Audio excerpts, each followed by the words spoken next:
मी पुन्हा कोकण पादाक्रांत करणार असं उद्धव ठाकरे यांनी म्हटलंय। कुणी कसा विजय मिळवला त्याच्या सुरस कथा समोर येत आहेत। थापा मारणारे हात वर करून मोकळे झाले तसं ठाकरे म्हणाले। ज्यांनी तुम्हाला मोठं केलं ती माणसं माझ्यासोबत आहेत। लवकरच मी कोकणाचा दौरा करणार असं उद्धव ठाकरेंनी म्हटलंय। नाशिकला 16 तारखेला शिबिर घेणार। काँग्रेस नेते सहदेव बेटकर यांनी ठाकरेंच्या शिवसेनेत आज प्रवेश केला आणि त्यावेळी उद्धव ठाकरे बोलत होते।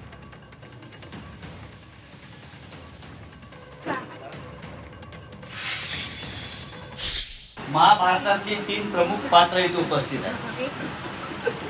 उद्धव म्हणजे श्रीकृष्ण, संजय आहे आणि सहदेव हे फार महत्वाचं पात्र होतं।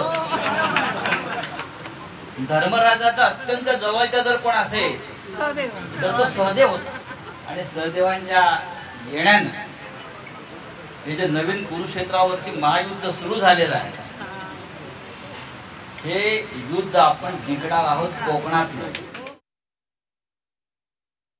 आपले शिवसेना प्रमुख जे सांगायचे की रोज दिवसागणिक आपण वाढतच असतो, पण एक दिवस वाढल्यानंतर मी केलं काय?